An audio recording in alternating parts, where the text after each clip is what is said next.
और कहीं भी चाहे हिंदी में बात कर ली जाए, लेकिन एयरपोर्ट पर तो इंग्लिश बोलनी पड़ती है। तो आइए आज इस लेसन में हम सीखेंगे एयरपोर्ट पे इंग्लिश में क्या कहना है और बहुत सारे ऐसे शब्द जिनका इस्तेमाल आप सिर्फ एयरपोर्ट पे करते हैं। You can speak Hindi everywhere else, but at the airport you will need to speak English. So in this lesson we will learn what to say at the airport and a number of words that you can use only at the airport. English में हर phrase और sentence के बाद हम थोड़ा रुकेंगे, वो आपके लिए मौका है दोहराने का। जो भी आप सुने उसे दोहराएं ज़रूर, इससे आपकी सुनने की प्रैक्टिस बेटर होगी और साथ में आपका प्रोनाउंसिएशन भी निखरेगा। We are going to pause after every sentence that we say in English, and that's your opportunity to repeat it, because when you repeat first you will develop better comprehension and your pronunciation will also improve. तुम्हारी flight कब है? इसको English में कैसे कहेंगे? When's your flight? When's your flight? Flight मतलब उड़ान। जिस प्लेन में आप बैठ के जा रहे हैं उस प्लेन के एक जगह से दूसरी जगह तक की जर्नी को कहते हैं फ्लाइट। When's your flight? क्या आपके पास कोई पहचान पत्र है? भारत में जब भी आप एयरपोर्ट में घुसना चाहते हैं आपको अपना पहचान पत्र दिखाना होता है। आधार कार्ड, पासपोर्ट, आपका कोई ना कोई आइडेंटिटी कार्ड जैसे कि वोटिंग आईडी कार्ड आपको वहां दिखाना है। तो लोग आपसे पूछ सकते हैं, वहां पे सिक्योरिटी आपसे पूछ सकती है, do you have any identification? Do you have any identification? यहां पे आइडेंटिफिकेशन का मतलब है पहचान पत्र। आपकी एयरलाइन का चेक इन काउंटर जी रो में है। एयरपोर्ट पे हर एयरलाइन का एक चेक इन काउंटर होता है जहां पे जाकर आप अपना टिकट सबमिट करते हैं और बदले में एक बोर्डिंग पास लेते हैं। आगे उसके बारे में बताऊंगा। और हर चेक इन काउंटर एक रो में होता है, एक पूरी एक क्यू होती है चेक इन काउंटर्स की, उनमें होता है। तो वो रो की जो नंबरिंग है कई बार अल्फाबेटिकली होती है, ABCD। तो एयरपोर्ट पे आपको ये मिलेगा कि कोई चेक इन काउंटर किस रो में है, कोई किसी रो में है। तो अगर आप किसी इन्फॉर्मेशन वाले व्यक्ति से पूछते हैं कि मेरा चेक इन काउंटर कहाँ है, तो वो आपको बोल सकते हैं your airlines has their check in counter in the G row. Your airlines has their check in counter in the G row. Airlines मतलब वो कंपनी जिसके जरिए आप ट्रैवल कर रहे हैं, जैसे जेट एयरवेज या एयर इंडिया। और चेक इन काउंटर उस काउंटर की बात कर रहे हैं जहां से आप चेक इन करेंगे, अपना बोर्डिंग पास लेंगे, अपना सामान जमा करेंगे। चेक इन उस प्रोसेस को कहते हैं जहां आप सामान जमा करते हैं और अपना बोर्डिंग पास लेते हैं। अगर आपका लगेज ज़्यादा है तो आप सारा लगेज एयरक्राफ्ट में नहीं ले जा सकते, आपको जमा करना पड़ता है जो लगेज बिन में आता है, और उसको बोलते हैं check in. The process is called check in. माफ कीजिए, इस बैग को आपको चेक इन करना होगा, इसका वजन ज्यादा है। I'm sorry, you will need to check in this bag. It's over the weight limit. I'm sorry, you will need to check in this bag. It's over the weight limit.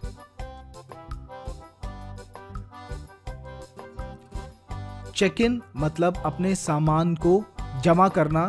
वो सामान aircraft के luggage बिन में आता है और दूसरे airport पे जब आप पहुंचते हैं तो आपको बैगेज क्लेम एरिया से मिल जाता है। ओवर द वेट लिमिट इसलिए है क्योंकि कोई भी एयरलाइंस एक पर्टिकुलर वेट, एक सीमित वेट तक ही सामान आपको एयरक्राफ्ट में अपने साथ ले जाना अलाउ करती है। उससे ज़्यादा अगर वज़न है तो वो आपको चेक इन करना पड़ता है। वेट लिमिट लगभग 7 किलो होता है ज़्यादातर एयरलाइंस में, कुछ इससे ज़्यादा भी अलाउ कर देती हैं। जो सामान अपने साथ आप ले जाते हैं वो उसको कैबिन बैगेज कहते हैं। उस सामान को अपने साथ आप एयरक्राफ्ट में ले गए, एयरक्राफ्ट का जो एरिया है जहां आप बैठते हैं उसे कैबिन कहते हैं, और जो सामान आप कैबिन में ले जाते हैं उसे कहा जाता है कैबिन बैगेज। मुझे आयल सीट पसंद है, कृपया मुझे खिड़की वाली सीट की जगह आयल सीट दें।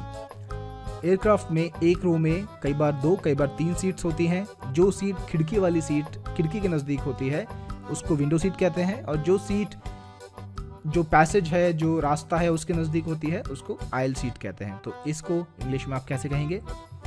I prefer aisle seats. Please give me an aisle seat instead of a window seat. I prefer aisle seats. Please give me an aisle seat instead of a window seat. ध्यान देने वाली बात है, इसकी spelling बेशक AISLE है जिसमें S है लेकिन S साइलेंट है, तो इसको हमेशा आयल बोलेंगे। ये रहा आपका बोर्डिंग पास। बोर्डिंग 11 से शुरू होगी, इसको इंग्लिश में कैसे कहेंगे? Here's your boarding pass. The boarding starts at 11. Here's your boarding pass. The boarding starts at 11. Boarding pass एक कागज का डॉक्यूमेंट होता है जिसके जरिए आप एयरलाइंस को बताते हैं कि आपने चेक इन कर लिया है और अब आप एयरक्राफ्ट में घुसने को तैयार हैं। ये आपको हर जगह दिखाना होता है, सिक्योरिटी चेक में भी दिखाना होता है, जब आप एयरक्राफ्ट में घुसते हैं तो भी दिखाना होता है, तो इसको संभाल कर रखें। बोर्डिंग उस प्रोसेस को कहते हैं जब आप एयरक्राफ्ट में घुसते हैं, वहां पर बैठ जाते हैं, बोर्डिंग उसको कहना है, तो कहते हैं। तो जब आप एयरक्राफ्ट में जाएंगे अंदर, then you have boarded the aircraft. Boarding किस द्वार से होगी? Which gate will be the boarding at? Which gate will be the boarding at? अलग अलग फ्लाइट्स में जाने के लिए अलग अलग गेट होते हैं। एक गेट से आप किसी पर्टिकुलर फ्लाइट पे जा सकते हैं। तो जब आप बोर्डिंग करेंगे अपनी फ्लाइट में जाने के लिए, तो आपको एक पर्टिकुलर, एक स्पेसिफिक, एक खास द्वार से गुजरना होगा। उस द्वार का एक नंबर होगा और आपको उसी द्वार के तक पहुंचना होगा। तो आप कई बार आपको ये जानने की जरूरत पड़ सकती है कि बोर्डिंग किस द्वार से होगी, ताकि आप उस द्वार तक पहुंच पाएं। चेक इन वाले सामान में चार्जर, फोन या कोई भी ऐसा उपकरण जिसमें बैटरी हो ले जाना मना है। ये वार्निंग आपको कई बार चेक इन काउंटर पर मिल सकती है, लेकिन इंग्लिश में होगी तो कैसे मिलेगी?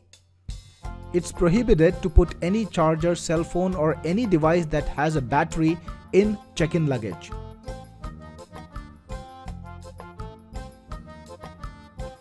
It's prohibited to put any charger, cell phone or any device that has a battery in check-in luggage.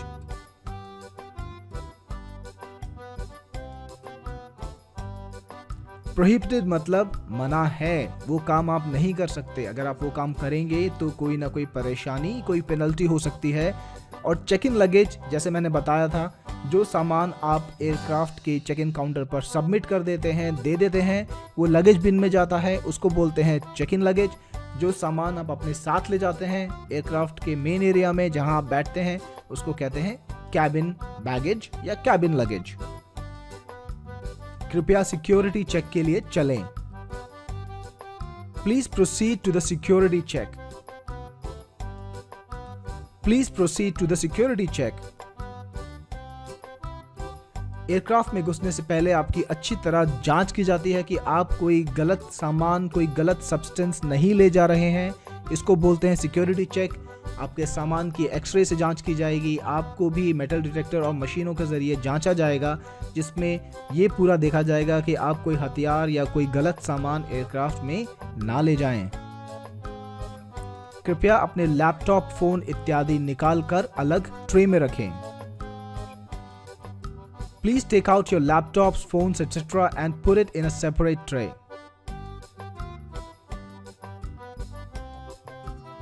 Please take out your laptops, phones, etc. and put it in a separate tray.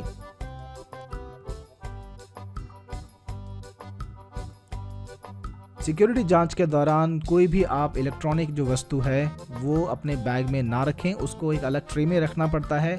वो एक खास tray में गुजरती है security machine, x ray machine से, जिसमें जांचा जाता है कि वो सही है। और हर एयरपोर्ट में, दुनिया के हर एयरपोर्ट में ज़रूरी है कि आप अपने बैग में ना रख के ये सामान अलग ट्रे में रख के इसकी जांच करवाएं। क्या आपको एयर इंडिया का लाउंज पता है? Did you know where's the Air India lounge? Did you know where's the Air India lounge? Airport पे इंतज़ार करने के लिए कई सारी खास एयरलाइंस के लाउंजेस होते हैं, और अगर आपके पास में बिजनेस क्लास या फर्स्ट क्लास का टिकट है या आपको लाउंज एक्सेस दी गई है तो आप अपना इंतज़ार लाउंज में कर सकते हैं, जहां पे और भी सुविधाएं हो सकती हैं। तो हर एयरलाइंस का एक लाउंज होता है या उनका किसी लाउंज से टाई अप होता है, तो एयरपोर्ट पे आपको पूछने की ज़रूरत पड़ सकती है कि लाउंज कहाँ है। तो आप पूछिए, do you know where is the Air India lounge. Boarding शुरू हो गई है, मैं बोर्डिंग द्वार को जा रहा हूं। The boarding has started, I'm going to the boarding gate. The boarding has started, I'm going to the boarding gates. The boarding has started, I'm going to the boarding gate. तुम्हारी flight कितने बजे जाएगी? What time is your flight's departure? What time is your flight's departure? Departure मतलब जाना या leave करना। तो जब फ्लाइट एक एयरपोर्ट से उड़ के दूसरे एयरपोर्ट की तरफ जाती है तो इसको बोलते हैं departed. The flight has departed. What time is your flight's departure? मैं शाम को 6 बजे मुंबई पहुंचूंगा, मुझे अराइवल्स एरिया में मिलना। I'll reach Mumbai at 6 p.m. Meet me at the arrivals. I'll reach Mumbai at 6 p.m. Meet me at the arrivals.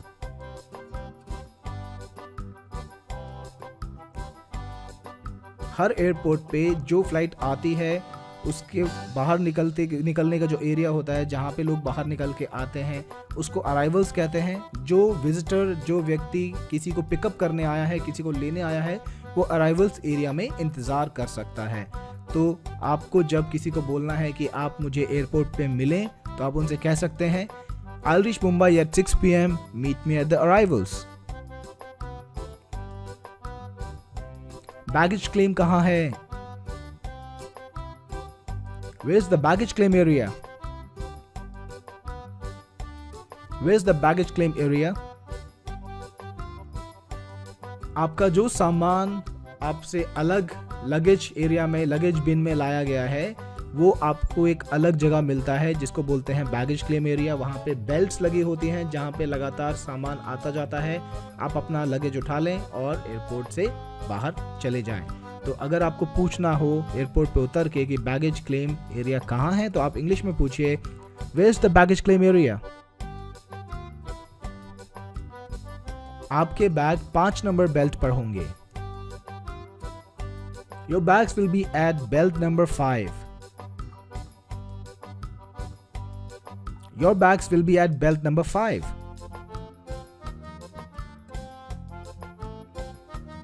Delhi से Dubai की सीधी flight है क्या? Is there a direct flight to Dubai from Delhi?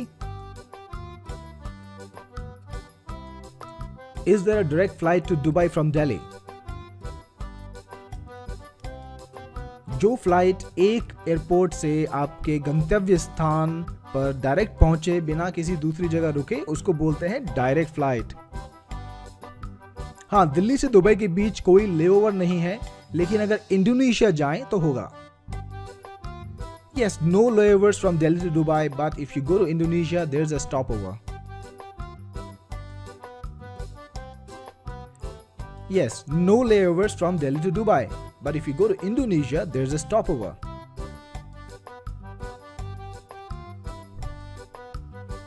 Layover मतलब flight का किसी जगह रुकना। जैसे आप मान लीजिए दिल्ली से इंडोनेशिया जा रहे हैं, तो हो सकता है आपको फ्लाइट बदलनी पड़े।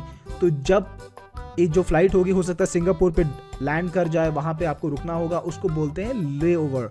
इसको स्टॉप ओवर भी बोलते हैं। लेओवर और स्टॉप ओवर सेम चीज़ है, एक ही चीज़ है। तो अगर आपको पता करना है कि कोई लेओवर या स्टॉप ओवर है, तो आप सवाल पूछ सकते हैं और आपको जवाब मिल सकता है, yes, no layovers from Delhi to Dubai, but if you go to Indonesia, there is a stopover.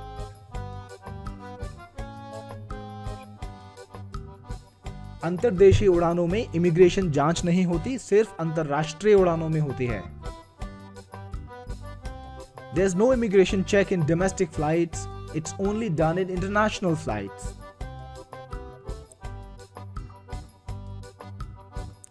There's no immigration check in domestic flights. It's only done in international flights.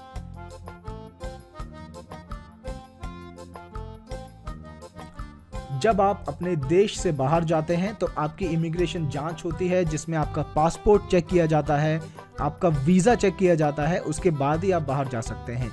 इसको बोलते हैं इमिग्रेशन चेक। लेकिन अगर आप अपने ही देश में जा रहे हैं तो आपको पासपोर्ट और वीज़ा की कोई ज़रूरत नहीं है। तो इसीलिए डोमेस्टिक फ़्लाइट्स मतलब अपने ही देश में जो फ़्लाइट्स होती हैं वहाँ पे कोई इमिग्रेशन जांच नहीं होती। सिर्फ इंटरनेशनल फ़्लाइट्स या फिर ऐसी फ़्लाइट्स जो अंतर्राष्ट्रीय हैं, जो आपको देश से बाहर ले जाती हैं, सिर्फ उनमें ही इमिग्रेशन जांच होती है। अगर आप देश से बाहर जाएंगे तो वीज़ा लेना होगा। If you go outside the country, you'll need a visa. If you go outside the country, you will need a visa.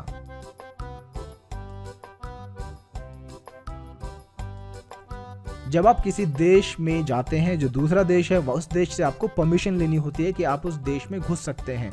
उस परमिशन को कहते हैं वीज़ा। तो इमिग्रेशन जांच में भी आपको अपना वीज़ा दिखाना होता है कि जिस देश में आप जा रहे हैं वहाँ पे जाने की आपको अनुमति है। आशा है ये लेसन आपको पसंद आया होगा और आपने एयरपोर्ट के बारे में बहुत सारे जो नए शब्द और फ्रेजेस सीखे हैं उनका इस्तेमाल आप जल्दी करेंगे। आगे भी ऐसे लेसन प्राप्त करने के लिए हमें सब्सक्राइब करें और हमारे साथ प्रैक्टिस करते रहें। Hope you love this lesson and you will soon use all the new words and phrases that you learned today. To get these lessons in the future, to subscribe to us and keep practicing with us.